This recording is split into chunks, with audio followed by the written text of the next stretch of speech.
Yego, reka nizere ko mumeze neza bakunzi ba Nino TV ku biganiro tubategurira ndetse n'amakuru tubagezaho. Tuje mu makuru yo ku mugoroba, amakuru ya update. Mu by'ukuri ubona ko ibintu byamaze guhindura isura. Tariki 5 ukwezi kwa kabiri 2026, mwana ndake ndi kumwe na Rwamukwaya Olivier. MTN yamaze kugera za Bunagana, yamaze kugera Gicanga, yamaze kugera Rucuro, Goma barimo barestara iminara. Drone ya kamikazi y'ubwiyahuzi ya M23 yongeye kurasa utundi tubugashami Gisangani. Turaza kubigarukaho, ndetse na BM21 y'Abatanzania yarashe kuri M23 iri mu gihugu cy'u Burundi. Ngibyo byo tugiye kuganiraho. Mukwaya nawe araza ashyira agakeregeshwa k'ibya politike. Mukwanda kwakiriye muri studio za Nino TV mu kiganiro tugiye kubagezaho tutari burambirane. Ni ikiganiro rwose umuntu akwiye kureba akanagisharinga, ikiganiro kitari buze kurenza iminota 18 cyangwa se iminota 15. Amakuru araba rwose anyaruka kandi ari umuriro. Mukwanda kwakiriye rero mwana wa mama, ni kwa kundi tu. Nta cyahindutse, umwaka warahindutse ariko n'ubundi ubuzima buracyaye bwa bundi. Yego, situation imeze ite wiri wute? Niwe neza, ni nkurikirana ibintu bya Washington, aho bakisegede bari muri Amerika, ari naho n'ubundi ari kugenda hagaragara yuko bari kugenda baganira n'abategetsi bo muri Amerika. Yego, reka tujye mu makuru duhite tubangura. Ubwo abantu bakumvishe umeze neza. MTN yamaze kugera mu gihugu cya Kongo. Nabonye ba Micombero bandika, ariko Barinda yavuze ngo ibi byo kudukupira twagize ibibazo byinshi, societe zihari izabiri tari tuzakorana, bitazaba ari seriye tuzazana indi. Bivuze iki bwana munyamakuru? Nuko haje MTN, kandi buri MTN ntago reka mbere ko tujye muri Rucuru. Kiwanja hose bari connecte kuri rezo ya MTN. Ariko rero Nyamishoro ngo ni societe yo mu Rwanda, MTN Rwanda Cell. Ariko buri MTN ni societe muri Afrika y'Epfo. Ko no mu Rwanda. Ariko amakuru ari nuko abaturage bo muri Rucuru, territoire Rucuru bari connecte na muri Goma, nabo bigiye kuza naho bagiye kuba connecte. Ni nyuma yuko societe zakorera gaze zamaje kokupira batagifite network. Yaba guhamagara yaba na internet, ariko ngo bagiye kubona iya MTN. Noneho rero mu mirongo migari bivuze iki? Narabikubwiye ngo warambwiye ngo M23 ifite ubushobozi bwo gukora imihanda, ndabihakana ariko nza kubyemera. Ubu noneho M23 uko iri kugenda yiyubaka, leta ya Kivu niba itangiye kugenda ikora deals n'amakampani akomeye, societe nka MTN. Navuganye n'umuntu uri Gicanga arambwira ati ni MTN wawo kwa wawo. Bimeze Kivu urayibona gute? Nuwango kurane rwanjye nge nimba muhamagaye ukoreshe MTN hano na bigacamo, nuko simukadi yawe niwe ari zimwe. Bivuze ko bari kwishima cyane, babonye network ihendutse, guhamagara mobile money byose birahendutse bitandukanye n'ibyo bari basanzwe babamo. Kandi ubundi bari barakupiwe. Barakupiwe bati leta ya Kivu n'iki byose. Reka nze n'uvuga ngo mu minsi igiye kuza abantu badukurikirana bagiye kubona ibindi bintu bishyashya. Nimba Goma MTN igiye gukorerayo, nuho izaba sindi icyo ntaramenye ni kimwe. Gisaba ko nzegera umuntu nkareba muri telefone. Ese ni plus 250? Ntabwo yaba ari plus 250. Igomba kuba ari plus yindi tu ya Kongo. Ibyo plus 240 bisaba ko Kinshasa babigezemo uruhare. ubwo tuzabimenya nzabimenya neza turiyo neza, ngo uzabimenya nimba ari purisi 230 nimba ari purisi 250. purisi 250 yaba ariyo mu Rwanda, kandi baravuga ahubwo ngo ishobora iyi sosiyete ngo yitwa ngo ni Micombero yanditse abakora MTN Rwanda, ariko Micombero wamuzi ni umupropagandiste wa Tshisekedi. Ntago rero ibyo Micombero avuga byo wenda amakuru arayafite, ariko ntago ari MTN Rwanda. Ubu iraba yitwa MTN Congo cyangwa se MTN Kivu? Iraba yitwa gute ugereranyije? Bo bisa kuzareba muri ntuza, ariko amakuru mfite nuko abari rushuru hari abantu bari guhamagara abantu bakagura amayinite hano, ngo tuzayimenye neza uburyo bihuriramo, ariko nta sosiyete yakora mu butaka bwa Kongo leta ya Kongo itaye access. Ubwo numva iriyo MTN nuko ihari kubera M23. Bivuze iki? Bisobanuye yuko ibintu bijye kugenda bisobanuka, ibyo tuzana mu minsi iri imbere bishobora kuzaba ari ibindi nimba abantu wenda muri Goma wenda nko muri Kenya bishobora kuba byatunganye, naho tukabona uko bizaba bimeze, tuzamenya ni purisi 50 ni purisi 43. Ariko abantu bamenye ngo hari ibintu bashobora kwakira muri uyu munsi cyangwa bazakira mu minsi iri imbere bitunguranye bitandukanye n'ibyo bashobora kuba batekereza. Aha, ngibyo rero tujye kuri drone kamikazi za M23 zongeye kurasa Gisangani.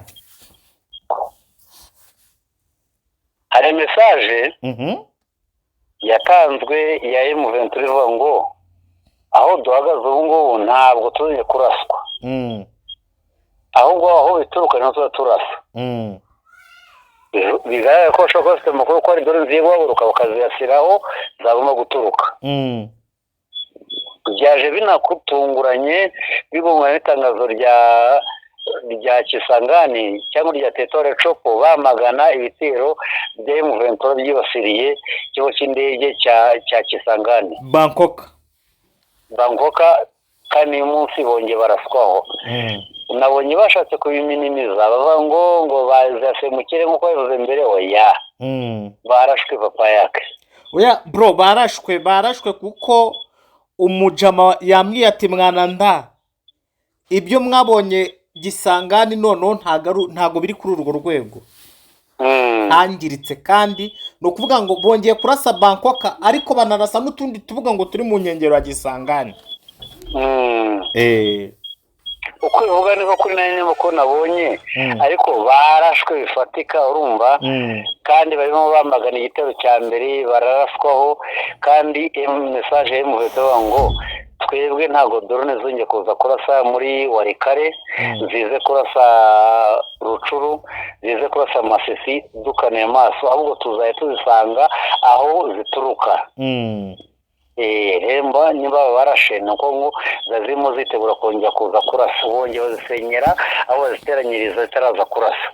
Aha, ngibyo ni Gisangani. Ibi binaje nyuma yuko ku munsi w'ejo drone n'ubundi ubu tuvugana mu masaha y'isa 8 drone za kamikazi zarashe mu Bibogobogo, ariko ni ya M23 yarasha abarundi bari mu nama. Yabatikaguye. Abarundi zabakomerekeje cyane bishoboka. Drone ntikome iriya kamikazi urumva ubwayo ni bombe, yo ntagikomeretsayo, yo iraza yicirimbura. Ni drone iza itaje kurasa nayo ubwayo irashwanyagurika. Nayo irashwanyagurika ntisigara, kandi izihetse icyo bita umuriro. Aba basirikare rero ba Neva bongeye barateseka. Bwana Rwamukwaya Olivier, ibi kandi byaje nyuma y'ubwato ku munsi w'ejo amato 2 ya Tanzania yari yarasiwe muri Lake Tanganyika. Aya mato harimo ubwato bwari buhetse abasirikare 189 ndetse n'ubundi bwato bwa surveillance cyangwa se bw'ubutasi bwarimo abasirikare 5. Iyi M23 iri kwidaramanza cyangwa se iri kugenda intare yibereye hejuru y'imisozi Uvira iri hasi ibintu byose bikorerwamo irabibona sirabamara. ni wa ngo iriya mesaje ya M23 iri kiriya no ngo nta bavuye mu mikino ntabwo bazongera kuraswaho nabo bari muri offensive drone ziza kubarasaho bazaye bazirasira aho zituruka. ahubwo hari na mesaje yindi izamo nuko AFC M23 ifite ikoranabuhanga rikomeye rirenze rya guverinoma. ngo abantu bakorasagaho ariko uragenda ukabasanga aho baturuka bo batabasha kubona amakuru mfite nuko izi drone mu turi gukoresha ntabwo noneho mu bikoresho bya leta ntibasha no kuzibona ngo bazaziraseho. bivuze ko M23 yahinduye umukino kandi igahita icurika n'ikibuga rwose. nicyo navuga kumwe ngo zaje zarashe muri Minembwe zarashe mu baturage zarashe inka zarashe abaturage aho zituruka izajya ihaguruka bayimene mu kirere naho ziri muri depo zishwanyaguze. Yego hari igitero cya Kabunambo aho imbunda bita ngo ni BM21 imbunda ifite iminwa 12. iyi mbunda y'abatanzania ngo arira ahantu bita Rukana hariya Rugombo ngo yarashe M23 ubwo yari muri operasiyo n'igisirikare cy'u Burundi. kandi tubona ko ahantu hose haturuka menace kuri M23 iri kuharasa. byagenda gute kugira ngo M23 ya CBJ ngo message batanze ireba leta ya Kongo ikabereba na leta y'u Burundi. message yavuga ngo imbunda ziza kurasa mu bice byacu dukontorora ntabwo tuzategereza ko baturasaho tuzabisenya aho zizaba ziri. ntabwo bavuze ngo ni ku butaka bwa Kongo n'iziri Burundi. n'ikigo cy'indege cya Bujumbura cyakoreshwaga n'abacanshuro naho hibeshya agatoka drone bazayimena n'icyo kibuga bakimenagure. icyo bashaka kuvuga muri iriya tangazo batanze ngo ubarasaho wese bazamusanga aho aturuka bamushwanyaguze. Yego Rwamukwaya Olivier turi gusoza ibijyanye n'imirwano turimo turasoza politike bimeze bite? Politike irakinwa ariko ibyo turi kubonera kuri fro ni bindi MONUSCO Kisekedi ari Washington. ejo nibwo yari yahuye n'abasenateri baravuga ati turakora ibishoboka byose ariko nawe rekana gukorana na FDLR na Wazalendo. hanyuma nabonye abantu bo muri Kongo batangiye kubyina Kinshasa ngo Kisekedi ariyo ngo aravaranyije dosiye ngo M23 iravaho irava hitese. ko ari umurongo wa Amerika yatangaje yashyizeho ni ibiganiro bya Washington byarasinywe hagati y'u Rwanda na Kongo n'ibya Doha bagomba kubisinya nabyo bakabyumvikana. abazego rero ntibashaka kubyubahiriza bahitamo kurwana ntibabishoboye. ikindi nanongeraho ni nuko nubwo bashaka kurwana ntibabishoboye baratsindwa. bifuza yuko ngo ari uburyo M23 yatsindwa batayirashe bazarasirwa nande se abacancuro ngo bayirasiraga ariko ngo M23 ngo yabahinduye ngo abacancuro barasiraga leta ngo bagiye kurande rwa M23. nta n'umwe bakorwa M23 ngo abacancuro ni abanyabwenge bari kujya ku kigo cy'imirwano bakabara hano muri kutuzana nituraso tuzarwanira hehe. ariko uzi ko hari operasiyo ebyiri zikozwe muri kimwe zatanze ubutumwa. hari operasiyo zarashe Kisangani muri weekend. hari operasiyo zarashe abaoperateri bakoreshaga imbunda za drone. nubwo amakuru mfite nuko abaoperateri batekinisiye bakoreshaga drone zajya kurasa mu bice bya M23 bararashwe cyane kabisa barapfuye. yabaga yicaye ugasanga bari gukanika drone akazamuka kurasa azi ngo arahane kure ya M23 agasanga ko M23 ko nabanga rikaze M23 kamureza akantu bararashwe bose barapfuye. nango leta ya Kongo izarwanirwa nande ni kibazo. kuri politike se kuri politike twabonye n'abasirikare, hari n'abasirikare twabonye videwo barwanaga mu kibaya cya Sange. Sange nabo bakoze igitero gikomeye bararaswa. Twabonye abasirikare barashyize muri Sange, imodoka iri kubajyana ibajyanye kwa muganga, hari abari kugenda barira babarashe bahambiriye mu nda amara bayatobaguye. Ese bararira gute? Bararira iki? Iyo umuri kumurya agenda arira. Ihene yishyiriye mucomo. Arayibaga agakora boroshete. Ni ibyo ngibyo twavuga nyine uko bihagaze uyu munsi ku kigo cy'imirwano y'Umuventura nta buraga ifite. Noneho nyuma ariya tangazo yasohoye niyo ngo irarwana by'umwihariko igiteko ibiganiro bya Doha, aho bashobora kubaganira na leta n'iki byose baganira leta nayo iri kubataka nabo bagomba kurwana. Itangazo nanga yaravuze ngo ni ijisho ku rindi, urandasa nanjye tuhanganye nkurasa. None ni imirwano bagomba kurasana bakabarasaho nyine, nta kindi, ni imirwano. Ibya politiki bivuga ngo turi kuganira abandi bo kugaha ibitero M23 bivuyemo, ni ukubarasaho, bari kubarasaho n'igikora kiri gukorwa. Yego, dusoza hari ukuntu ujya utangaza rero. Nanjye naje gutangaza ndavuga nti MTN itanye kuba muri Kongo.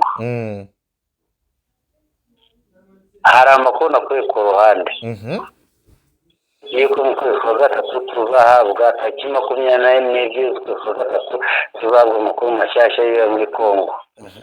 Bivuze ngo iki gice mu Ventura yafashe kizahabwa indi sitati nshyashya. Ni igice cyigenga kitari kuri Kongo, bizagenda gute igihugu tuzabimenya. Ni ibyo natangaza banamenye ngo Kongo igiye gutakaza kontrole ku gice cy'uburasirazuba. Reka ngushimire mwana wa mama, ubwo nahejo kuri Nino TV. Urakoze cyane, ubwo nahejo.